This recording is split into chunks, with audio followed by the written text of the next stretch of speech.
I am convinced that every person has experienced such situations at least once in their life. For example, when your phone rings, you know who wants to talk to you before you even pick it up. Or at the beginning of a conversation, you already guess what your interlocutor wants to tell you.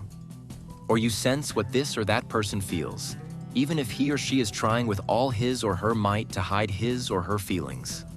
Such cases have happened and will happen in our lives, because in fact, we are all telepaths. This was once stated by doctor and hypnologist Richard Webster.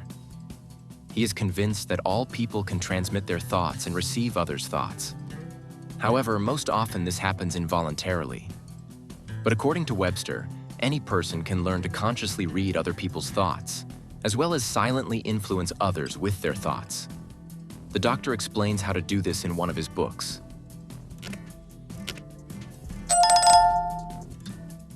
There is much evidence that communication between minds is an ability inherent in every person. At school, I had a favorite pastime. I stared at the back of the head of a classmate who was sitting in front of me and mentally made him turn around. A couple of minutes later, the student turned in my direction and cast a questioning glance at me. Then I conducted the same experiment on another student. And so on until the end of the lesson, says Richard Webster. As an adult, Webster learned that adults also have fun in a similar way. The doctor tells a story that happened to the writer John Priestley, who, along with other writers and poets, was once invited to dinner. The evening turned out to be boring, and Priestley decided to amuse his colleagues who were sitting at the same table with him. "Watch carefully, gentlemen," announced John Priestley.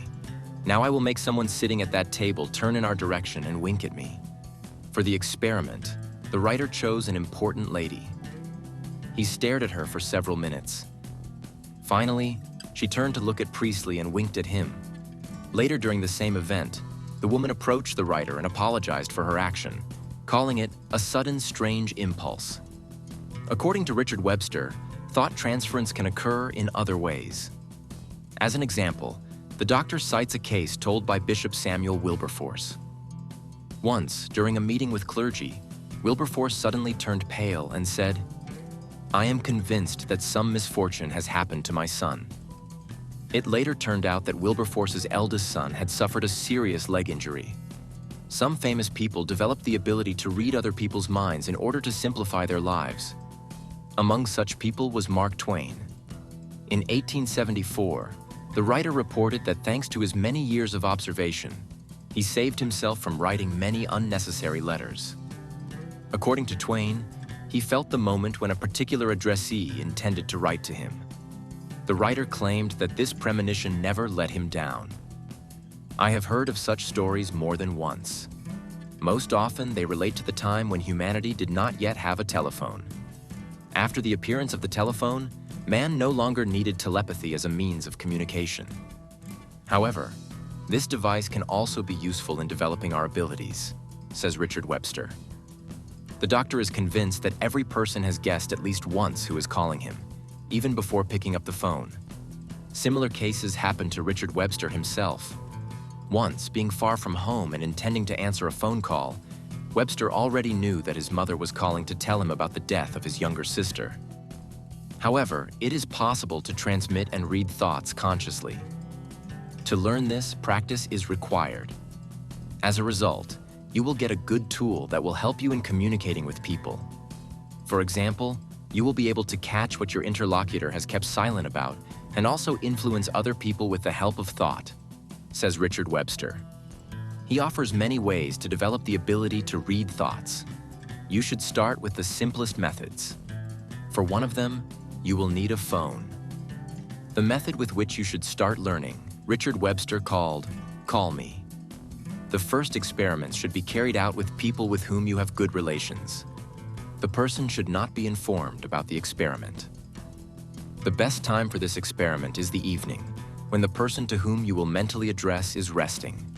Sit in a comfortable chair, relax, and mentally ask the person you have chosen to call you. At this time, it is advisable to draw the person in your imagination.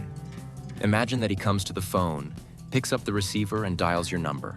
While drawing this situation, mentally say, "I need to tell you something. Please call me. At the beginning of the request, say the name of the person you have chosen. This is how Richard Webster describes one of the simple training methods. You need to introduce the person and repeat the request for at least 5 minutes. Richard Webster warns that this experiment may not work the first time and recommends repeating it the next 3 to 4 days with the same person. For the next experiment for beginners, you will need 3 chairs and a person whose thoughts you will try to read. Place the chairs at a distance of about 1 meter from each other. After this, the person who is helping you chooses a chair and gives you a mental instruction to stop in front of the chosen chair. Richard Webster lists options for how to speed up guessing. Thus, the person who is given a mental instruction can, while standing in place, close his eyes in order to catch the thought of the transmitter. You can also go to each chair and listen to your feelings. Another exercise described by Richard Webster will help you improve problematic relationships with people. To do this, you need to choose a person with whom you have a difficult relationship. The exercise is performed while sitting in a comfortable chair. Relaxed, imagine the image of the chosen person, what he is doing now. After that, think about love or friendship for this person. When you are filled with the chosen feeling, imagine how the flow of this feeling flows from your heart to the heart of the person you have chosen. This exercise should not take you more than 20 minutes a day. You can do the same with any person you meet. Try doing this exercise for 2 weeks, and you will notice how you and the people who will accept your good thoughts change during this time. Richard Webster concluded his story.